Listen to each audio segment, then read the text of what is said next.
Yay! It's 2024 at kumusta kayong lahat mga ka-adventure? Namiss ko po kayong lahat at sana ay ganun din po ako, namiss nyo rin.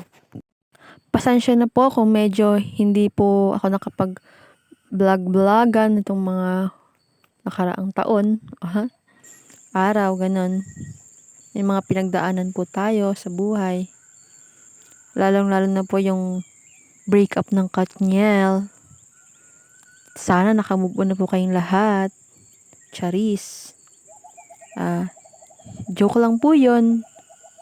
Medyo naging busy lang po tayo. Kahit papaano talaga ay dumadaan sa buhay natin yan.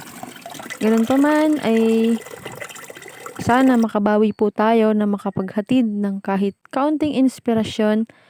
Kahit na po tayo ay isang mahirap lang at simple lang ang buhay, ay makapaghatid pa rin po tayo ng kaunting kakornihan, saya, at kahit pa paano po ay sana ay makapagpatakam ulit tayo ng mga pagkain na simple lang, libre, hindi masyadong magastos, at alam nating masustansya.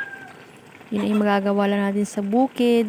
Syempre, ganun talaga ang buhay.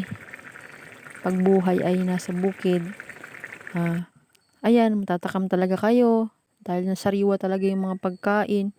Tas hindi nakakasawa. Tas alam mo yun, kahit kumain ka ng marami, hindi ka tataba. Oops, pasensya na po sa mga natatamaan. Pero, kain po talaga tayo. Masarap po talagang kumain sa bukid.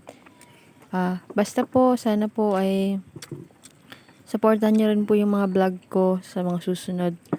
At enjoy lang po tayo. Salamat!